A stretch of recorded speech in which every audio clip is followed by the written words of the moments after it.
The Texas Republican Party is at war with itself over white supremacist Nick Fuentes. Awesome. Now, according to the Texas Tribune, Fuentes had met on October 6th with Jonathan Stickland, who was then president of the ultra-conservative Texas donor group, Defend Texas Liberty. And apparently that meeting is just one of many instances that has ended up causing a massive rift between younger Republicans in the state. So I'm talking people 18 to 44, okay, younger Republicans. Now, fun fact, the Tribune also photographed Kyle Rittenhouse going into the same building, although a gun rights group immediately stated that he was attending a meeting with them, not with Nick Fuentes. So understand that not even Kyle Rittenhouse, apparently, or his allies want anything to do with Nick Fuentes. Wow. Okay. Now, Fuentes was driven to that appointment by Chris Russo, president of the group Texans for Strong Borders. So, as I mentioned before, this is one of the latest incidents involving Fuentes that has driven this wedge in the Texas Republican Party, but it is not the first. In fact, in August, the Texas Young Republican Federation had actually voted to disassociate itself from the Republican Party of Texas over what they claimed were troll tactics by Chair Matt Rinaldi. This is chair of the Republican Party of Texas. Now, the Young Republicans group accused Rinaldi of initiating a smear campaign against their leader, whom Rinaldi mocked for making a video in 2020 stating that Black Lives Matter. So that would normally be a not controversial statement, but in Republican circles, it's basically, persona non grata. That's what it makes you. Oh, you think Black Lives Matter? How dare you? How dare you state that black people, or their lives are important? Ugh. Now, Rinaldi was actually also in the same building as Fuentes during the Stickland meeting, but said he did not attend the meeting and that he condemns Fuentes. So, yeah, not even the RPT leader is like, yo, I don't like Nick Fuentes. What are you talking about? Now, during the breakup, some smaller youth Republican groups also broke from the Texas Young Republican Federation. Some of that divide was due to members of splinter groups promoting far-right or openly neo-Nazi content, including posts that praised Fuentes, according to writer Amanda Moore. So those splinter groups formed their own rival young conservative coalition called the Young Republicans of Texas, which cast itself as a more MAGA alternative to the TYRF. So it appears that, as of right now, the Young Republican Federation, not an open fan of white supremacy. I feel like we've made some progress here. A little bit. They're still Republicans, but at least not being fans of open neo-Nazism. I guess. I'll take it. I'll take it. I know. A low bar, but they just cleared it. Okay. Now, that said, you would think the Texas Republican Party, the official party of the state, would, not want to ally with neo-Nazis. You would think that, right? Well, you would be wrong. Turns out this Texas State Republican Executive Committee, the SREC, they actually voted to partner with the YRT back in September, with Texas Attorney General Ken Paxton praising the group as, quote-unquote, the newest generation of young Republicans. These are the Hitler-loving ones. I'm not kidding. Now, after Fuentes' meeting with Stickland, some Texas Republicans in the SREC were like, hey, you know what? Maybe it wouldn't be such a good idea to be allied with the people who like Nazis. I mean, maybe not do that, In a Wednesday letter to Rinaldi, two members of the Texas Executive Committee had urged the state party to distance itself from the YRT. The letter read, because it has become clear that the YRT has actively recruited and embraced into its leadership individuals who support self-avowed neo-Nazi white supremacists, the Republican Party of Texas must separate from this group as they do not represent the core values of the Republican Party of Texas.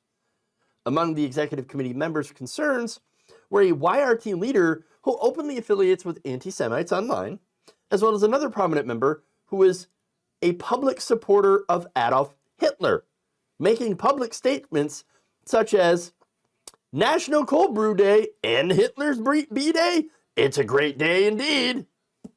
And in case, you're still ambiguous about this, about whether or not these people, are Nazis or neo-Nazis, he also posted, I'm anti-Semitic. The Republican Party's racist. Okay. Oh my God, he admitted. All right. So, and proudly, apparently. Now, at least 2 other YRT chapters also dropped out of the organization after the Fuentes meeting and encouraged the state Republican Party to cut ties with the YRT. The Gulf Coast and Rural Young Republicans groups issued a joint statement last Thursday announcing the departure from YRT, alleging that mismanagement and untruthfulness plagued the new organization from the outset. Here's what the two groups wrote. Quote, allegations were made that the new organization contains several members that do not reflect our values or the Republican Party of Texas's values. Initially, we dismissed this concern as a concerted smear effort, but subsequent reporting revealed that our chapters were misled. We were lied to. We were lied to into allying with Nazis. Don't you hate it when that happens? And that these members were, in fact, involved. Knowing this, our chapters have decided to disaffiliate from the Young Republicans of Texas. In addition to disaffiliating from the Young Republicans of Texas, we encourage the SREC to consider eliminating partnership auxiliary statuses for both youth organizations. So, look, has the Texas Republican Party disaffiliated with it? Nope. No. And I'm pretty sure they're aware and have always been aware. Which, again... The Republican Party's racist. And apparently okay with Nazis. Even though the younger Republicans, a lot of them are like, I don't know about this. Now, the 2 now ex-YRT groups are working to join the TYRF, according to their chair. Now, in their letter to Rinaldi, the 2 executive committee members said state Republicans had heard troubling allegations against YRT members, but moved ahead with the partnership anyway. During the rushed SREC vetting process of YRT, concerned activists came forward with troubling information regarding the charter members of the organization. Those concerns were not given full weight, and now YRT itself admits what many of us suspected all along. The ranks of YRT are infested with avowed anti-Semites and neo-Nazi sympathizers. Look, I'm not exactly sure what they were expecting. I mean, there's a reason why anti-Semites and neo-Nazis tend to proliferate on the right. It's not like this is a secret, but I do find it really interesting that their argument is, I thought these allegations were just smears. What? Is it because you seem to have a problem with being called neo-Nazis and racists all the time? Gee, I wonder why. Might have something to do with all the racism and anti-Semitism that seems to proliferate on the right. Just saying. Look, there's a lot of basis for that. And yet these young Republicans, they're like, wait a minute, are we the baddies? It turns out the libs are right. There's Nazis in this establishment. Well, yeah, we did warn you, to be fair. Look, I actually do have to say, though, that since they are young Republicans, there's a good chance that they grew up in this ideology and honestly had no idea what the party is actually about. So much propaganda on the right. They grew up hearing things like, oh, it's the liberals that are the real Nazis and racists. Oh, yes. Okay. Again, if you're outside that bubble in the real world, then you'll see that that's wrong.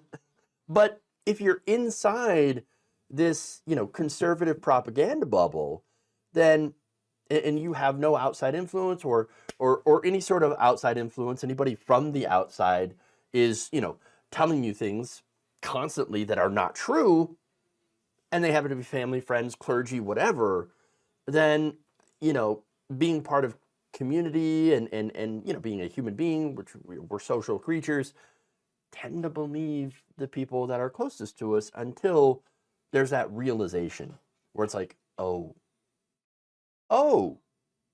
turns out yeah, my entire worldview, wrong, not good.